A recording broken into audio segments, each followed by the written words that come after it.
placing a lollipop stick into the center of some PVC pipe and then filling it with some hot glue.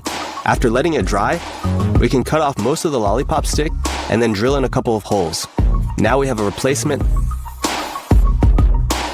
A screen window is a must, especially during the summer. Unfortunately, this screen isn't super easy to install. We can make a plastic tab like this one to help. Simply lift up this rubber spline using a flathead screwdriver and put our tab underneath and push everything down into the slot. Now we can install our screen from the inside.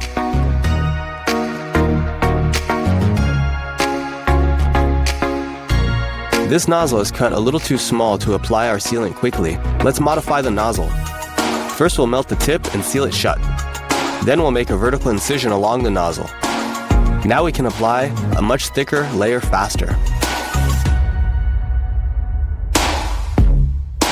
And once we're finished, we can seal everything up with a bit of duct tape.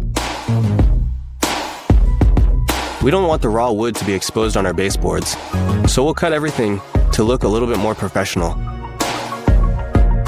We can cut clean 45-degree angles to the baseboard on both ends.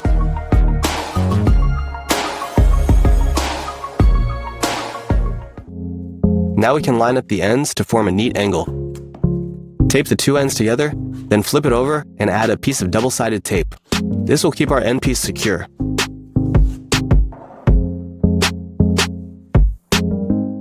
Sometimes we need a small foam brush to paint our projects.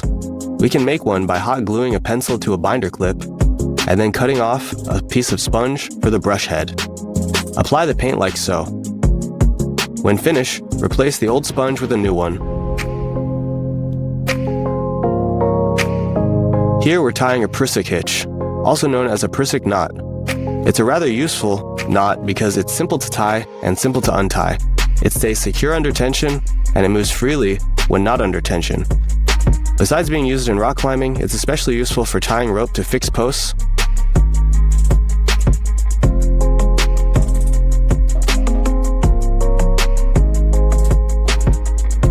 Now we're going to be joining these two beams together in a relatively simple way.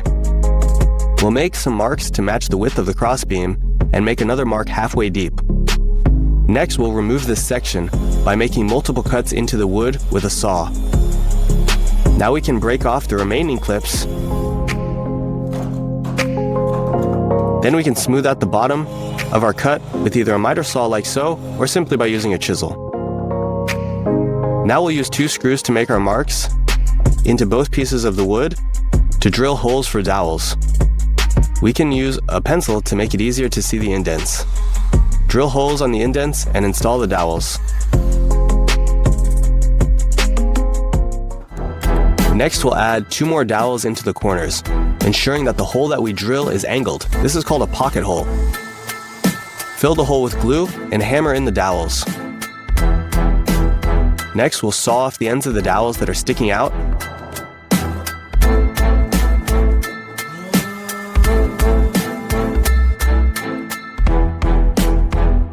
Let's move on to our next project, which will be adding a depth stop to our hand saw. Start by cutting out a rectangle piece of wood that's the length of the saw blade and cut it about half its width. Next, we want to cut out two notches that are the same width as the bolts we'll be using to attach the depth stop to the saw. It's easier if we drill holes first and then saw out the remainder of the notch. A little bit of sanding wouldn't hurt either.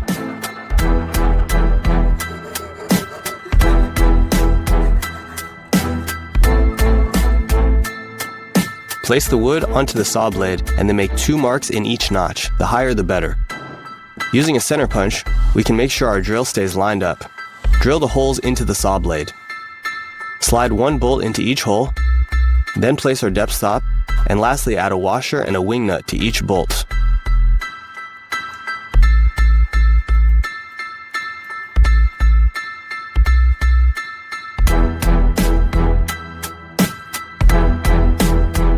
Now we can adjust our depth stop to the height that we need.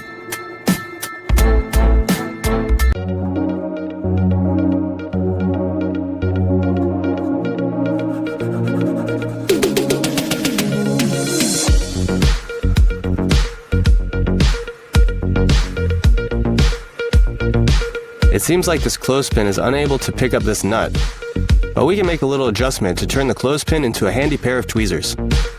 Remove the spring and flip the sticks inside out. Reattach the spring, and now our tweezers can pick up all sorts of little things.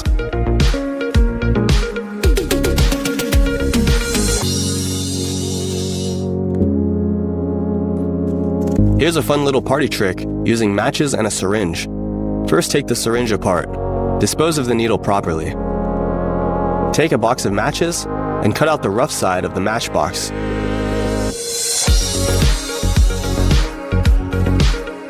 Roll the cutout around the tip of a match.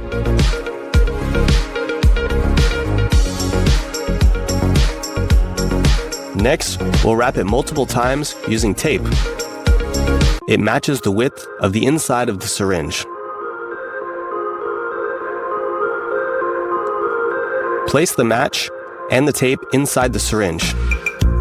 Now, just slam the plunger down onto the table to ignite the match.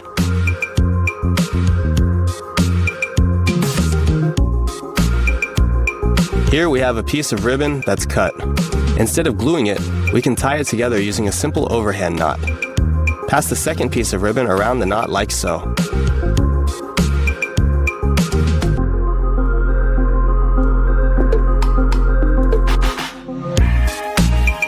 For our last project, we'll be making an adjustable wrench by welding together a few nuts and bolts. First, we'll secure a square tube in our vise and then weld a nut onto the end. We can grind down some of the rough edges using an angle grinder. Next, we'll put 2 nuts onto an extra long bolt, spaced about 2 inches apart. Secure one of the nuts near the end of the square tube with a clamp, and then weld both nuts onto the square tube. Now we need to make a fixed jaw, also known as the top of the clamp. To do that, we'll cut off a piece of scrap metal in the shape of an L.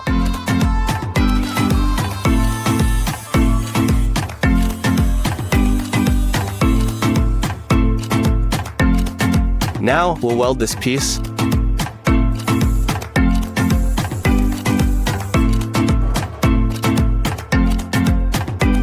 Again, we'll grind off some of the rough edges with an angle grinder.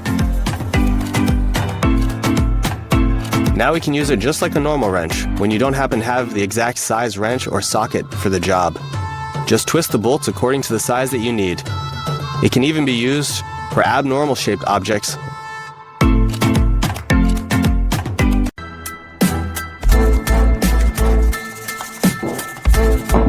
Pulling out a nail can be difficult. Just one little trick will help correct the situation. Nothing is difficult with an electric screwdriver. Take out the screw halfway, change the mode, and insert it diagonally. Do you have a chip on your countertop?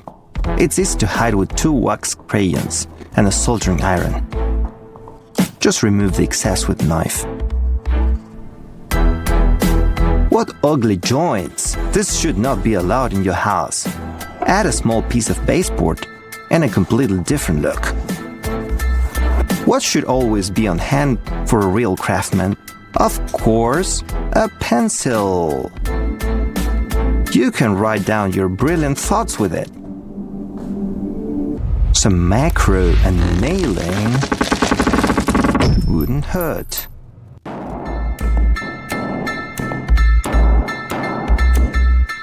Oh, those masks. Honestly, we're all very tired of them. Fortunately, you won't have to use masks for its intended purpose anymore. There is a better option.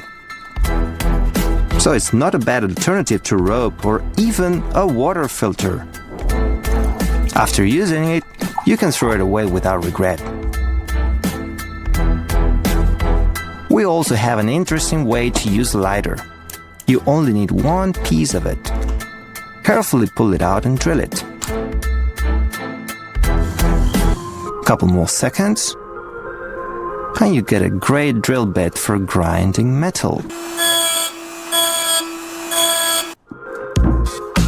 Now let's go to pipes. It's easy to pierce them if you're not careful. You can avoid this with a small metal gasket. You cut it, notch it, and attach it like this. It will no longer be possible to drill holes in the wrong place.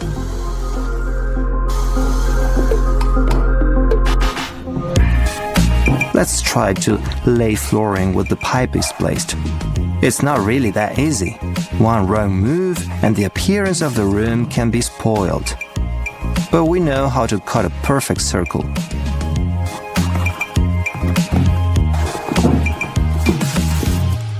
A construction stapler is a great thing. By the way, you can use it for not its intended purpose, but for example, as a drift punch for metal. You will have to do a little upgrade, but trust me, it's worth it. What can you make with a small piece of plywood and a furniture dowel? I know, that's not an easy question. At first glance, nothing useful, but that's a misconception. Just a little imagination and time allows you to create incredible things. For example, this educational game will appeal to any child. And all you need to do is a marking and small notches. Grind, take glue, and use it to fix a wooden dowel.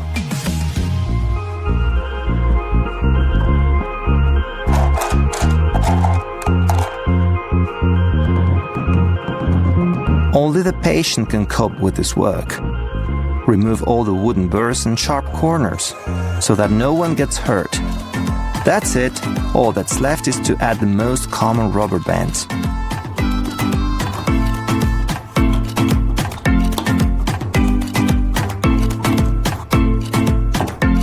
This will keep the baby occupied for a long time, and he definitely won't get in the way of our work. In the meantime, we will cut a beautiful wooden log. It can be used as a leg for a small table. Careful, no sudden moves. You can pay dearly for them. Look, it turns out beautifully. It really can be quite a nice interior decoration.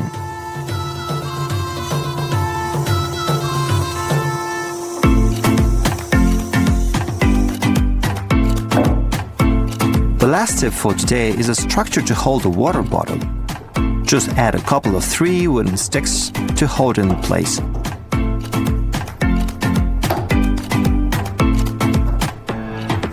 Check it out, that's impressive.